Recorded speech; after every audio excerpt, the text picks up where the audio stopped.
Hi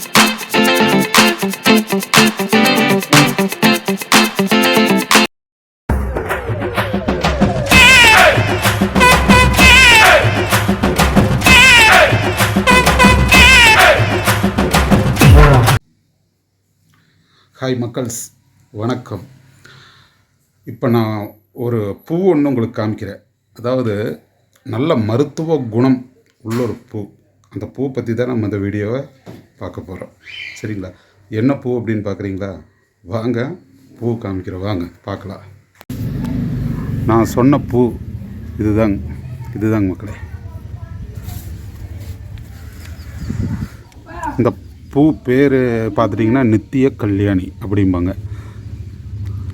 இதில் இந்த நித்திய கல்யாணியில் பார்த்தீங்கன்னா பாருங்க, இது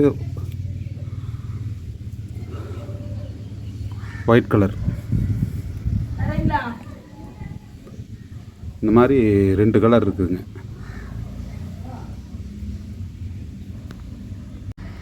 மக்கள் பாருங்கள், ஒயிட் கலரு, இது பார்த்துட்டிங்கன்னா ரோஸ் கலர்.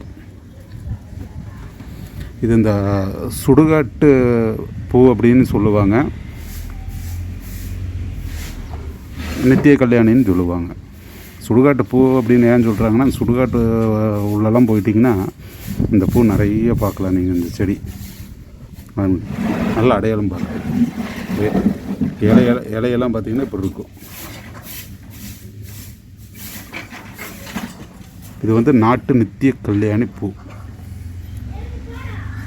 இந்த பூ வந்து நிறைய மருத்துவ குணம் இருக்குதுங்க மக்கள். இதில் எனக்கு தெரிஞ்ச மருத்துவ குணம் என்னென்னு நான் உங்களுக்கு சொல்கிறேன்.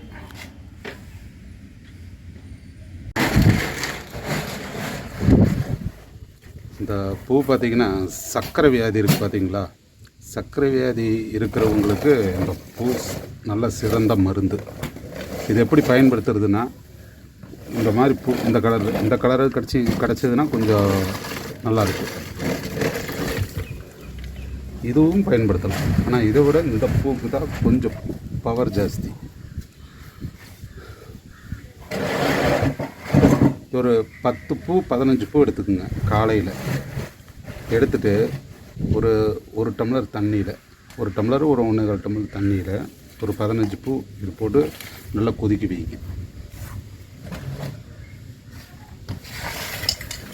கொதிக்க வச்சுட்டு 2 கொய்யாக்காய் தலை இருந்துச்சுன்னா அந்த ரெண்டு தலை அதுவும் கழுகி அதை போட்டுருங்க. முதல்ல அந்த பூ ஒரு 15 பூ எடுத்து பாத்திரத்தில் போட்டு தண்ணி ஊற்றி கொஞ்சம் அலாசி கீழே ஊற்றிடுங்க.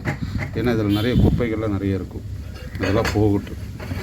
அதுக்கப்புறம் ஒரு 1.5 டம்ளர் தண்ணியில் நல்லா கொதிக்க வச்சு அதையே வடிகட்டி லேசான சூட்டில் ஆற வச்சு தினமும் காலையில் ஒரு டம்ளர் குடிச்சிட்டு வாங்க. நீங்கள் இது குடிக்கிறதுக்கு முன்னால் உங்கள் சுகர் எவ்வளோ இருக்குதுன்னு போய் செக் பண்ணிக்கிங்க.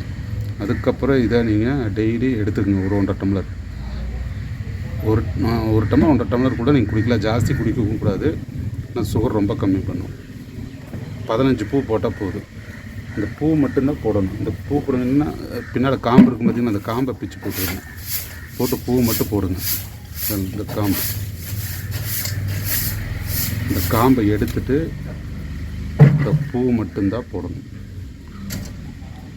நீங்கள் குடிச்சு பார்த்துட்டு ஒரு மாதம் கழிச்சு போய் மறுபடியும் சுகர் செக் பண்ணி பாருங்கள். கண்டிப்பாக சுகர் கண்ட்ரோலுக்கு வந்திருக்கும். நீங்கள் மாத்திரை சாப்பிட்றது கம்மி பண்ணிக்கலாம். இந்த தகவல் உங்களுக்கு பயனுள்ளதாக இருக்கும். இந்த வீடியோ பார்க்குறதோடு நிறுத்திக்காதீங்க மக்களே, அப்படியே ஷேர் பண்ணி விடுங்க. ஒரு 4 பேர் பார்த்தாங்கன்னா தான் பயன்பெறுவாங்க. வணக்கம் மக்களே.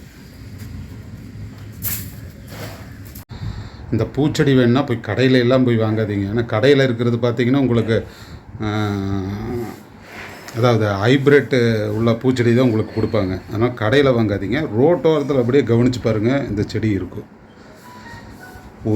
ஒரே ஒரு நாற்று கொண்டு வந்து உங்கள் மாடியில் மொட்டை மாடியில் கொண்டு வந்து வச்சிங்கன்னா போதும். பெருசாக தண்ணி கூட ஊற்ற வேண்டியதில்லை. வாரத்துக்கு ஒரு நாள் நீங்கள் தண்ணி ஊற்றுனீங்கன்னா போதும், நல்லா தலைன்னு தலையும்.